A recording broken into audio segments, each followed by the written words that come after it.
Myanmar में भीषण भूकंप के कारण मरने वालों की संख्या बढ़कर हुई 2000। म्यांमार में सत्तारूढ़ सेना ने बताया है कि शुक्रवार को 7.7 तीव्रता के भीषण भूकंप के कारण मरने वालों की संख्या बढ़कर 2056 हो गई है। वीआई को सरकार ने दी बड़ी राहत, 36,950 करोड़ का मामला। भारी वित्तीय संकट और कर्ज से जूझ रही वोडाफोन आइडिया को केंद्र सरकार ने बड़ी राहत दी है। टेलीकॉम कंपनी ने बताया है कि सरकार उसकी बकाया स्पेक्ट्रम नीलामी देनदारी को शेयरों में बदलने जा रही है, जिसका मतलब सरकार को 36,950 करोड़ के शेयर मिलेंगे। दृष्टि आईएएस को खरीद सकता है फिजिक्स वाला। रिपोर्ट्स के अनुसार फिजिक्स वाला 2500 करोड़ में विकास दिव्य कीर्ति के दृष्टि आईएएस का अधिग्रहण कर सकता है। ये खबर ऐसे समय में सामने आई है जब फिजिक्स वाला आईपीओ लाने की तैयारी कर रहा है। यूपी में पकड़ा गया रिफाइंड व वनस्पति घी से बना 1600 किलो नकली देशी घी। आगरा में खाद्य सुरक्षा और औषधि प्रशासन की टीम ने गोदाम में नामी कंपनियों के डिब्बों में पैक्ड 1600 किलोग्राम नकली देशी घी जब्त किया है। विकी कौशल फिल्म में मरा, तब लोगों को संभाजी महाराज समझ आए, राज ठाकरे ने कहा। महाराष्ट्र नवनिर्माण सेना के अध्यक्ष राज ठाकरे ने कहा कि औरंगजेब की कब्र रहनी चाहिए, उखाड़नी चाहिए। इस पर अब लोग असल मुद्दों को छोड़कर चर्चा कर रहे हैं। उन्होंने फिल्म छावा का जिक्र किया।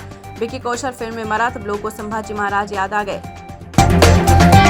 ईद की नमाज को लेकर बवाल, मेरठ में झड़प, कई लोग घायल। मुरादाबाद सहारनपुर में भी तनाव। ईद के मौके पर सुबह से मुस्लिम समुदाय के लोग नमाज अदा कर रहे हैं। यूपी में कई जगहों में मारपीट से उपजे तनाव की खबरें भी सामने आ रही हैं। धोनी साहब बड़े खिलाड़ी, हारे हुए मैच कौन देखना चाहेगा, हरभजन सिंह ने ऐसा क्यों कहा। मुंबई इंडियंस के पूर्व खिलाड़ी हरभजन सिंह ने सीएसके के और आरआर के मैच के बाद कहा कि धोनी साहब बड़े खिलाड़ी हैं। धोनी के आईपीएल में जीते हुए मैच की अपेक्षा हारने वाले मैचों में रन अधिक है। उन्होंने कहा कि जीते हुए मैच में धोनी का औसत 8 और हारे मैच में 49 रन का औसत है।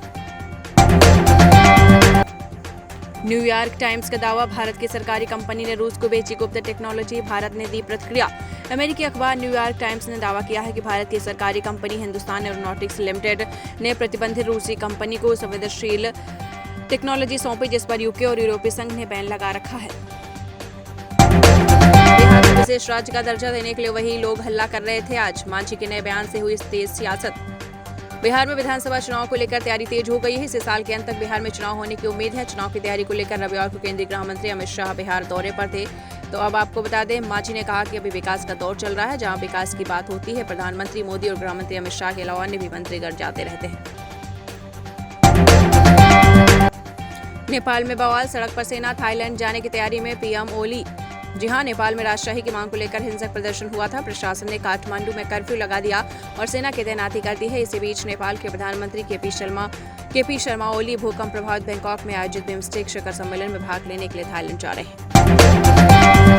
5 लाख तक की लिमिट वाला क्रेडिट कार्ड देगी मोदी सरकार। नई फाइनेंशियल ईयर में ऐसे नियम लागू होंगे जो बजट में लागू हुए थे। बीते 1 फरवरी को बजट पेश करते हुए वित्त मंत्री निर्मला सीतारमण ने किसानों के हित में कई बड़े ऐलान किए थे, जो अब लागू होने वाले हैं।